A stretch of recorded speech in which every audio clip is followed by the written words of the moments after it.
What's up, everybody? Welcome into the Next Pats Podcast, a bye-week edition of the Next Pats Podcast, coming off a big win over the Indianapolis Colts. Patriots are now 5-4. They're above 500, still at the bottom of their division.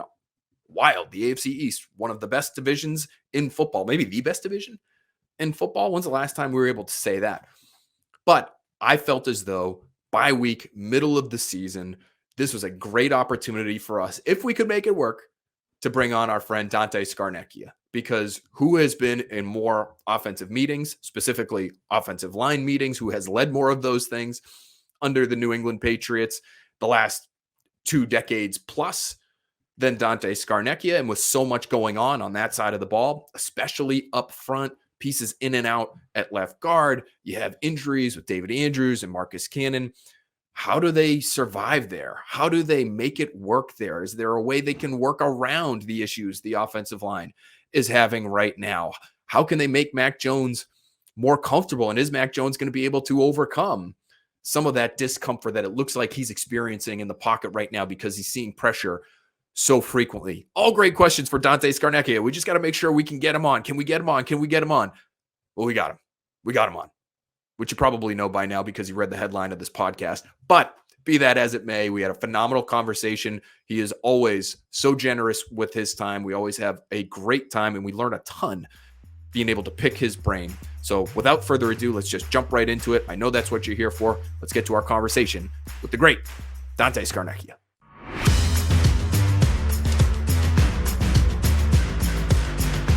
All right, there he is, the great Dante Scarnecchia. Dante, thanks for being with us here again on Next Pats, my friend. Thank you, and I'm not great, and I appreciate the comment, but I'm not.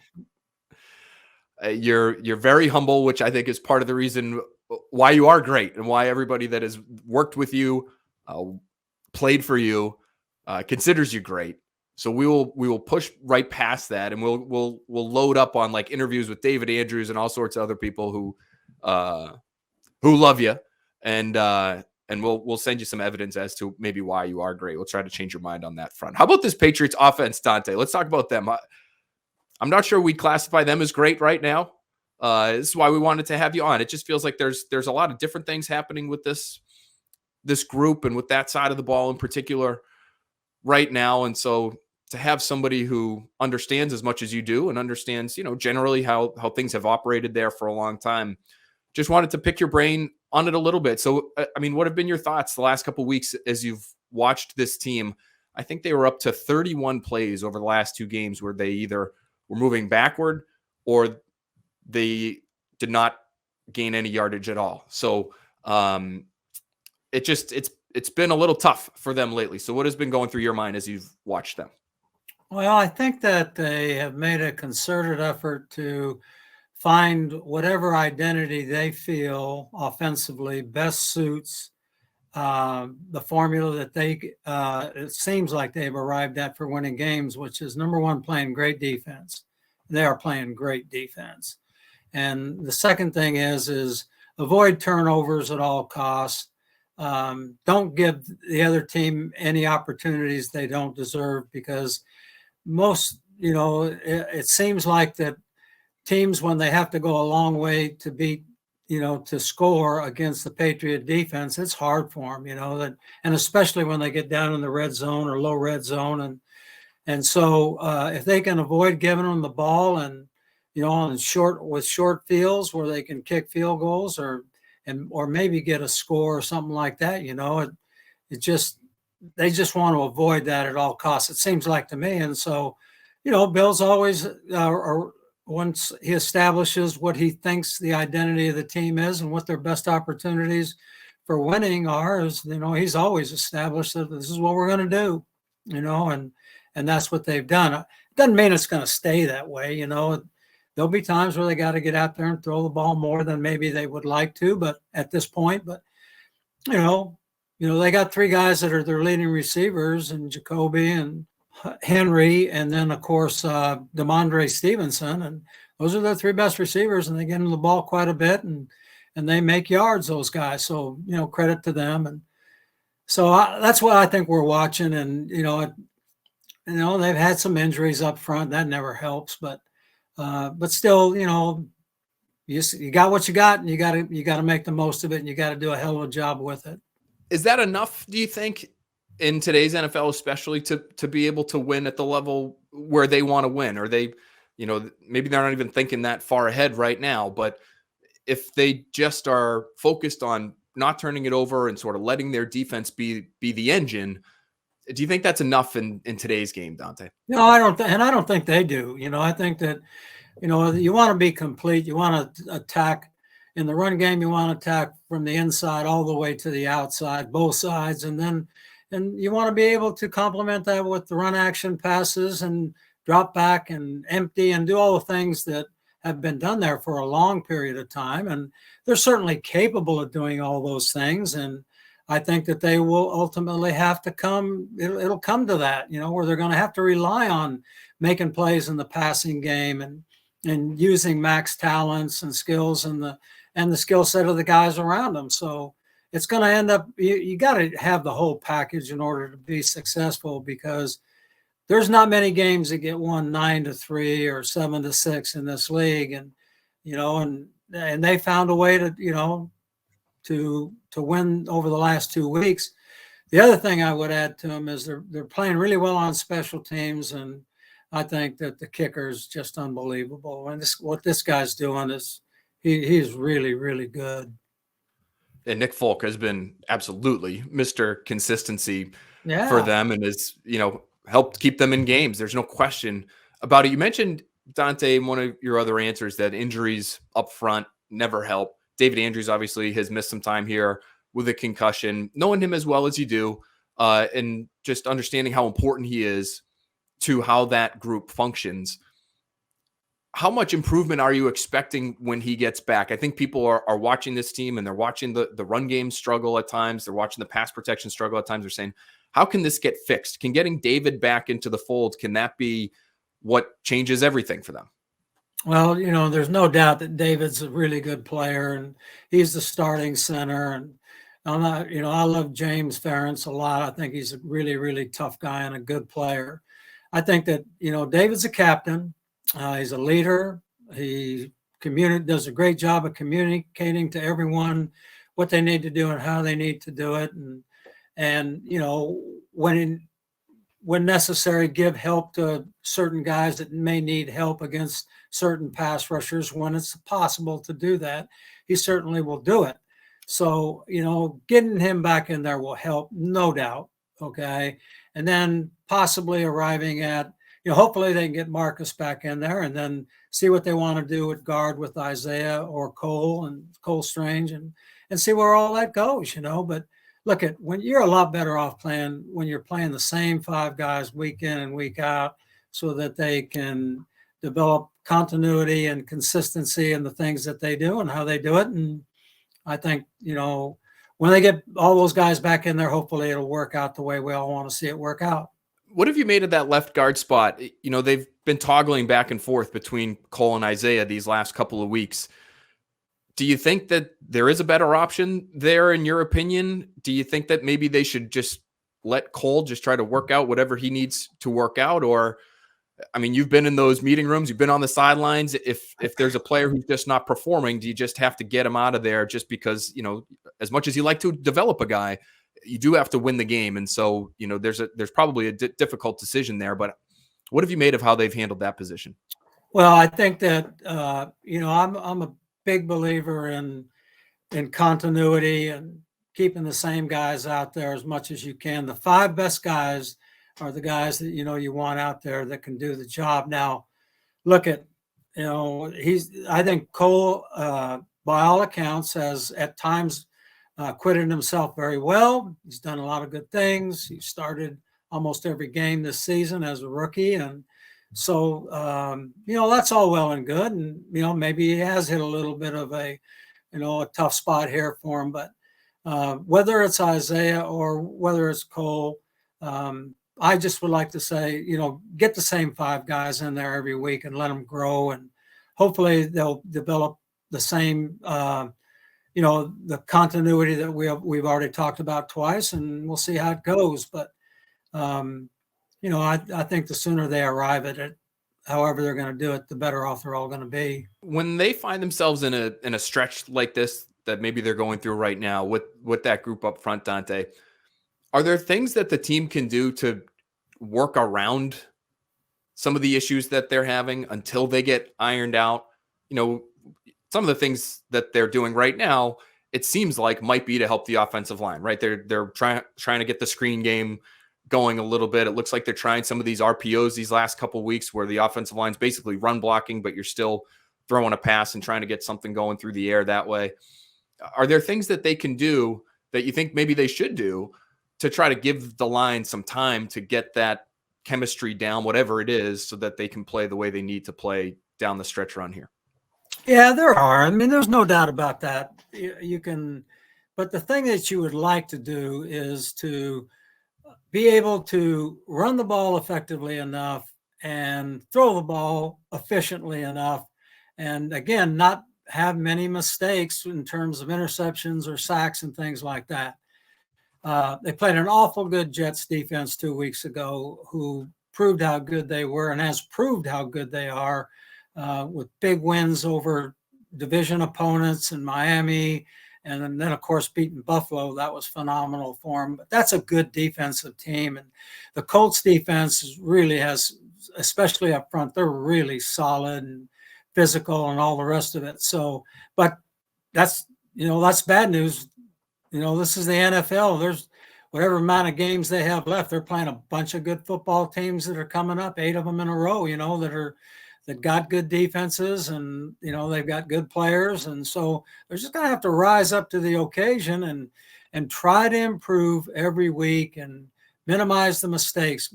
Look, it's one thing to get beat physically. It's another thing to make a mental error and all of a sudden you have a free runner at the quarterback or somebody loose into the backfield.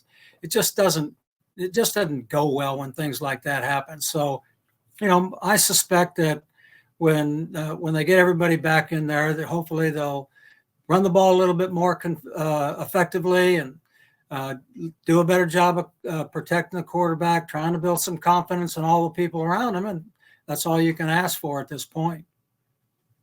Is there something that they've done in the run game that you've liked, maybe better than some other things? It does look like they're still trying to be a pretty diverse run team when it comes to, we see them run the gap plays, we see them run the zone plays, we see them run crack toss. It seems like they're trying to figure out what they're best at. Is there something that you've liked best from that phase of certainly the three things that you described that they do, and they do it all the time.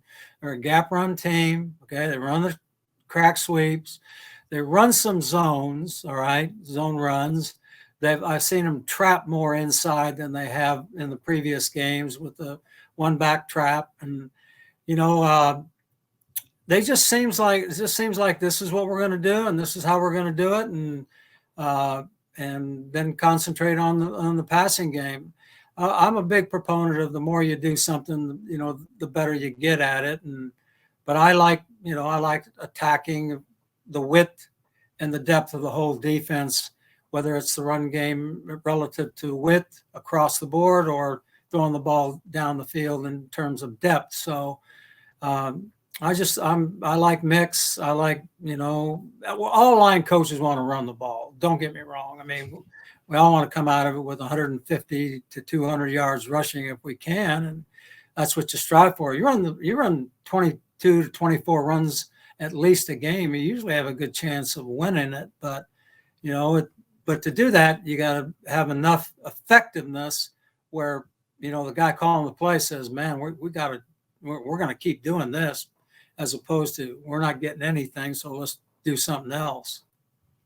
So they might be a little too varied. Is that fair to say that, it's hard to be consistent in one thing if you're trying 4 or 5 different things consistently game to game?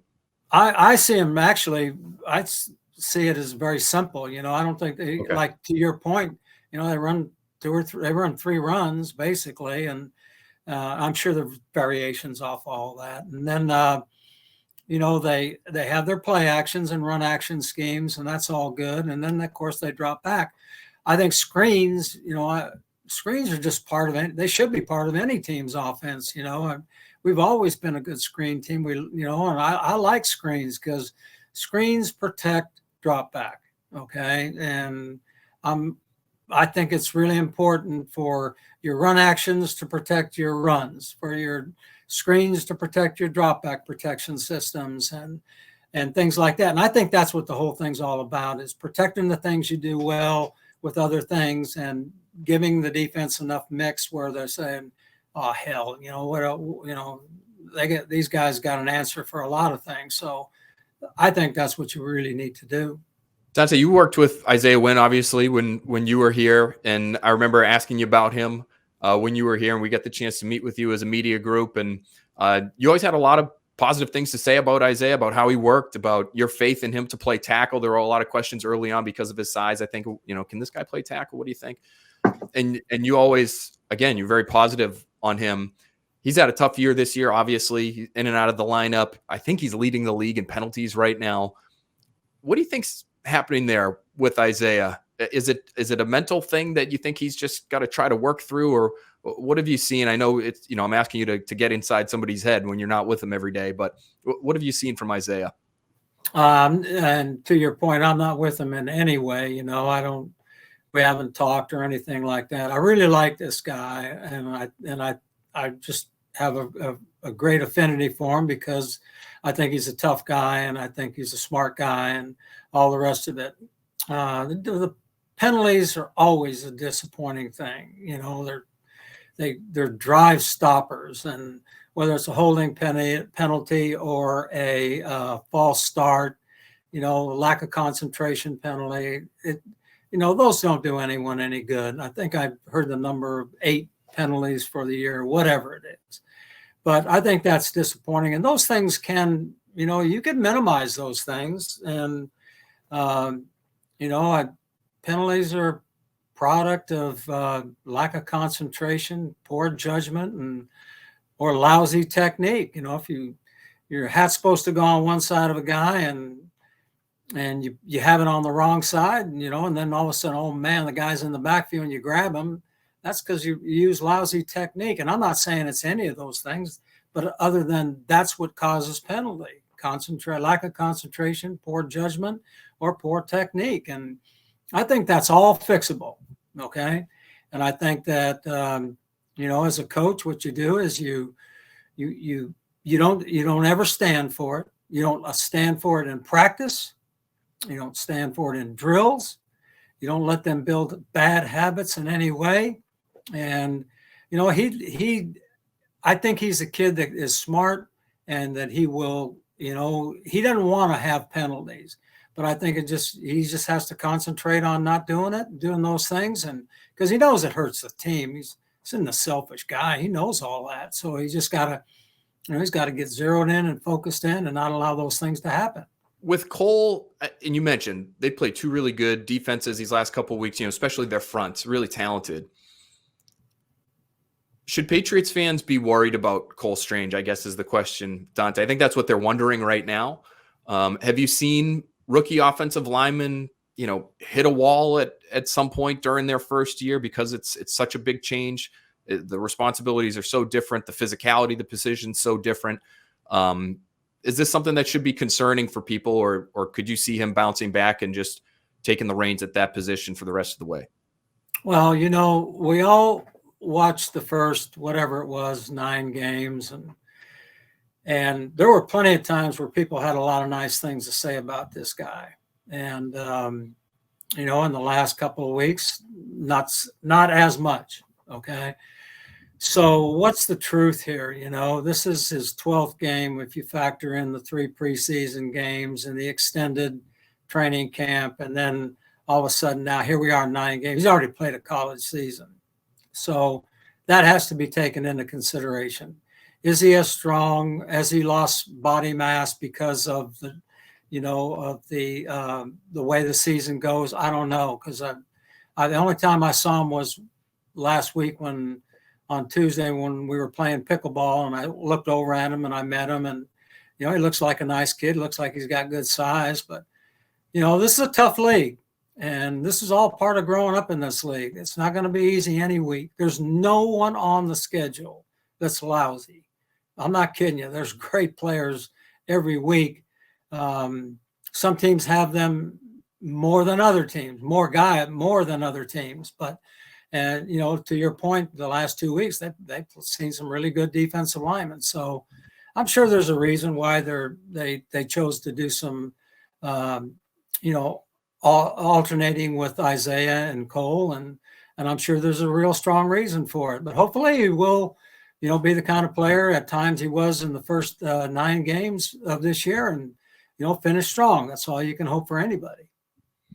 And just so our listeners know, in case they hadn't seen or heard before, you and Cole were part of a pickleball tournament that the Patriots Foundation hosted for more than 40 members of the United States military as a salute to service, community service event. So it wasn't just that you and Cole got together and played some pickleball somewhere. Right. We did it as part of, I did it because of the Patriot alums, because we're heavily involved in all that stuff. And then, and Cole, the number of players, I think there were 12 players came over. Great guys. I haven't even met many of them, but we just had so much fun. We didn't play together because there were players on all the courts, and in my case, ex-coach on one of the courts. So, but we got a chance to visit a little bit, and it was a really great day. I just had a couple more I just wanted to get in, Dante, before we let you go.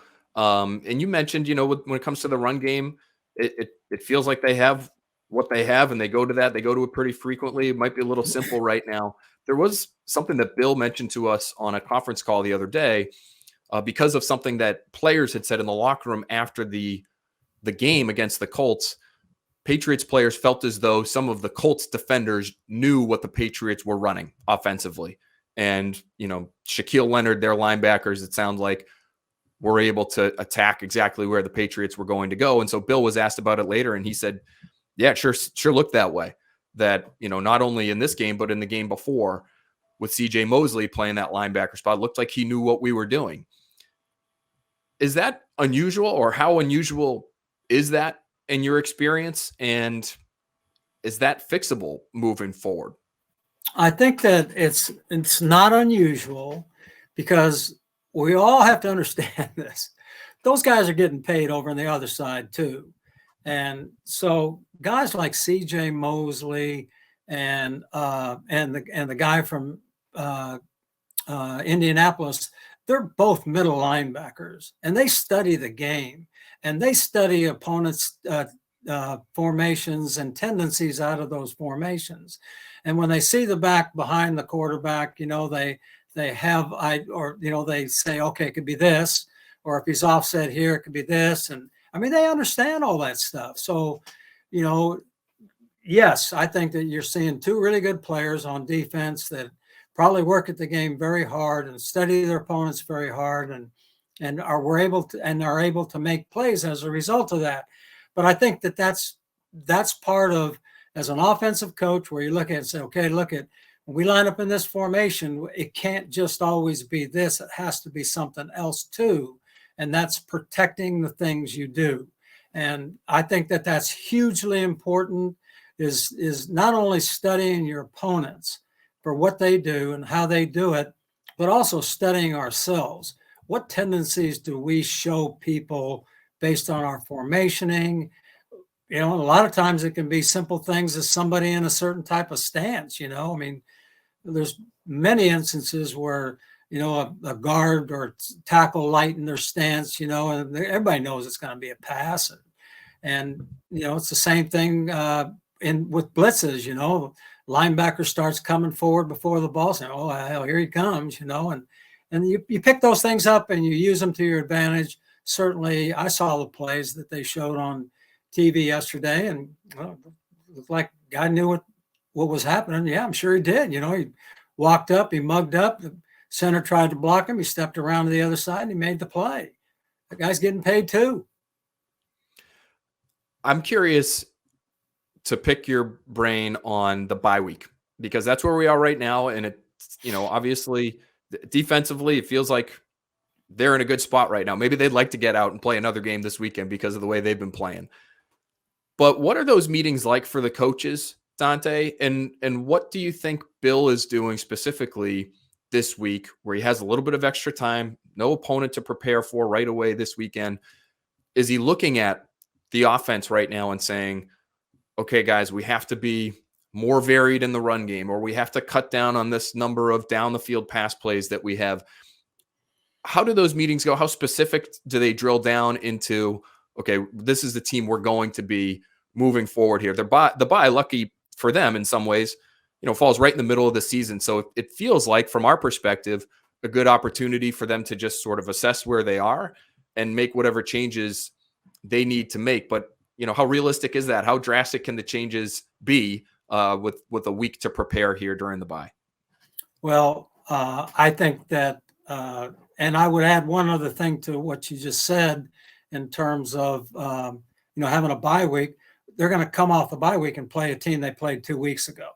So they pretty much know a whole lot about the Jets when they get together. Now they're going to do their work on Sunday's game against Buffalo and make sure that it's all the same. They see it all the same. But having said that, I think this is a great time to self-analyze your offense.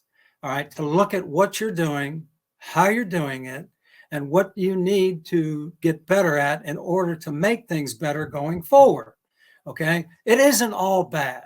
All right, you have to understand that, and you have to look at it and say, okay, here's our tendencies, here's the things we're doing, here's what we need to take a little bit off of, add a little bit more over here on. I doubt it. They're not going to come back and all of a sudden be something that they weren't for the previous 9 games, because the players aren't even in here this week. It's just next week is they're back to a normal work week. So, but the coaches can be in there and look at the things that they do and how they do them, and sit around a big table and say, hey, this is how we can be better. This is what we need to do to be better. And we've had plenty of those meetings over a long, long period of time, because that's what everybody does.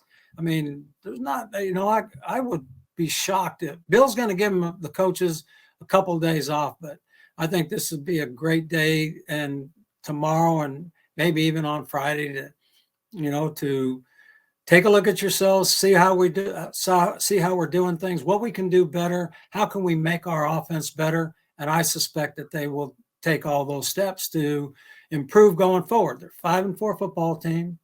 They're not out of anything, and they got one big game coming up after the break, and then 7 more after that, or whatever it is, and that's what they got to do to get better.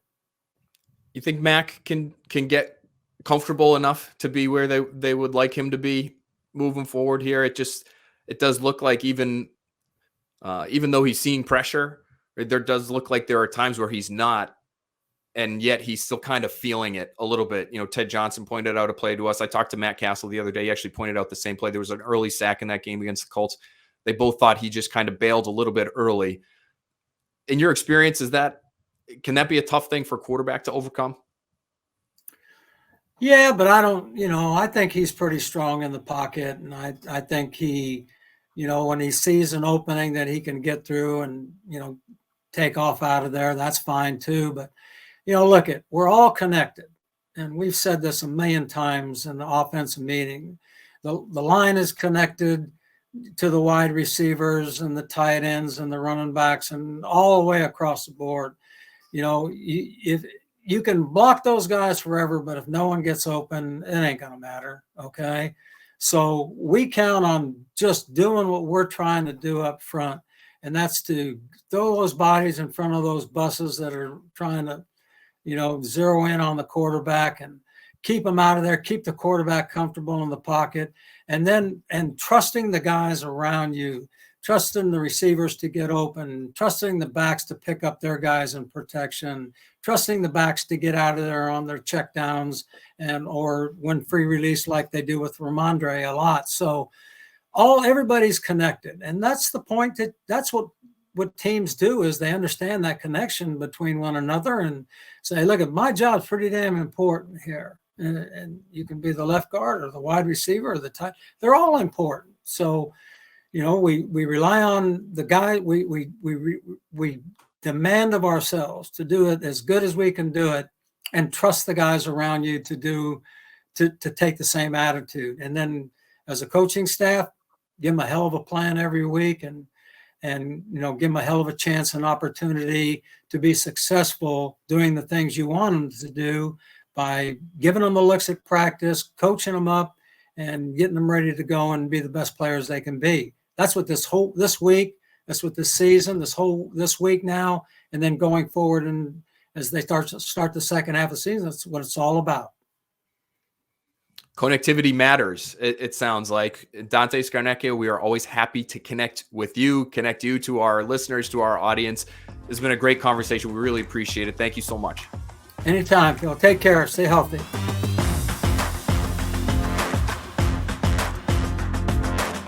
Awesome stuff there from Dante Scarnecchia, a Hall of Fame coach, in my opinion, and somebody who clearly has thoughts on how things are going right now. Consistency matters. This is something he used to tell us all the time when he was on staff with the Patriots for his group, for that offensive line.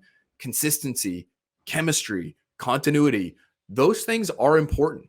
And so with all of the moving pieces in and out, Cole Strange benched 2 weeks in a row, Isaiah Wynn in, Isaiah Wynn out, Cole Strange back in, right tackle. Okay, you're dealing with an injury there, but you've had both Yodny Kajust and Isaiah Wynn out there. Do you know what you have? And can you figure that out moving forward? And can you stick with it? Because in Dante Scarnecchia's opinion, that is what will benefit you over the long haul. You need somebody like Isaiah Wynn to clean up those mental mistakes, those focus and concentration issues that he's having when it comes to the penalties. But if he's part of the solution, if he's one of your best five, get him out there, keep him out there. Same thing for Cole Strange. You want to develop him. He's a first-round pick. You want that to work out. But if he's one of your best five, you have to get him out there and keep him out there. Of course, you want to win games. And if he's getting overpowered the way he has at times over the last 2 weeks, that's an issue. And you don't want to lose a football game because of that. But you also don't want to lose a football game because you have pieces in and out and the communication may have some wrinkles there that it otherwise might not, because you do have the continuity that Dante Scarnecchia is preaching. We talk about the screen game. We talk about the run game, where when we're talking about it back and forth, gap, zone, crack toss, trap plays, as Dante mentioned, to me, the layman, that sounds like a fair number of different types of runs. But when I asked Dante Scarnecchia, okay, do they need to pick one of those and stick with it so that they can get better at it? He made it sound like, and he used the word simple, he made it sound like there's not a ton of variety there in the run game. And so maybe that's why you have guys like CJ Mosley and Shaq Leonard able to understand and call out these plays before they even happen and then blow them up seconds later. So can they even incorporate more diversity, more variation into that run game moving forward for the second half of their year? Or do they look at the lack of production that they've had in the run game? And Ramondre Stevenson's been great as an individual, but they've had a hard time getting him started. They're still bottom third of the league, essentially, in terms of yards per carry. At last check, going into their week 9 game with the Colts, they were 22nd in the league in yards per carry. I believe they dropped down 2 more spots since that game. They're now 24th in the NFL in yards per carry. With a back like Ramondre Stevenson, that's not good enough. So do you spice it up a little bit more? Do you add more to that run game? Or do you excise some of the things that haven't worked real well and focus on a couple of the things that have and hope it works out for you? I guess we'll see moving forward, but it's a tough position to be in where you have a simple run game and those plays that you've chosen to be simple with aren't working, because I don't know how much you want to expand the playbook right now, especially with all the pieces in and out that you've had. So Dante mentioned it. Perfect time for them to have the bye week right now. They are going to be working, is what it sounds like based on Dante's experience. That staff is going to be in there, and they're going to be trying to solve these problems that they have at their fingertips right now when it comes to this offense, especially. So Matt Patricia, Joe Judge, Bill Belichick, Nick Caley, Billy Yates, who has taken on a much bigger offensive line role, with Matt Patricia really kind of focusing on the overall coordination of the thing, even though he is the offensive line coach by title. All of these guys have to get together. Troy Brown with the receivers. What's going on with Kendrick Bourne, Tyquan Thornton? Why can't these guys produce the way that we're expecting them to? Jacoby Myers has been steady Eddie. Devontae Parker, we know, is hurt. But you need to be able to get more from that unit. And there were times, no question, where I felt as though Kendrick Bourne was open against Indy and Mac Jones wasn't able to get to him, and his progression was really focused on either the opposite side of the field or a receiver or two in particular. To me, it looks like he's looking a lot towards Myers and Ramondre Stevenson, and I get it. But are there ways to, again, make Mac Jones more comfortable, allow for him to feel like he has more time so he can get to that third or fourth receiver so that he can find Tyquan Thornton or Kendrick Bourne if they are open at the sticks to move the chains, first down, stay on the field? These are all things that they're going to have to try to figure out, and it is going to be difficult. But it sounds as though, based on our conversation with Dante just now, there are going to be different things that they can try to do to work around their issues. And as they work around them, improve, whether it's in practice, during the games, show some improvement so that by the time they get to the end of the season, they don't feel like they have to cover for a deficient offensive line or a deficient receiving group or a quarterback who's feeling a little bit skittish. Their hope, I'm sure, is that by the end of the season, they can just call the things they want and execute what they want, no matter the situation. Will they get there? That's what these next few weeks will tell us, because certainly the schedule is not doing them a whole heck of a lot in terms of favors this next month or two. All right, that'll do it for this edition of the Next Pats podcast, a bye-week edition. Thanks so much again to Dante Scarnecchia, one of our favorite guests of all time. Hopefully you learned a little bit of something about how the Patriots will handle the remainder of this 2022 regular season. We'll hope to have a great guest on with us again next week. But before that, make sure you keep an eye out for the Tom Curran's Patriots Talk podcast, because we're coming at you with another edition of Patriots Talk on Thursday with Matt Castle. We're going over some mid-season awards. Those are always fun, an annual tradition. I think I might have just made that up. My mind really doesn't go back all that far. My memory is, by the midpoint of the season, trash. Still, we'll act like it's an annual tradition. Always fun. You know you're going to want to be there for it. We'll talk to you then.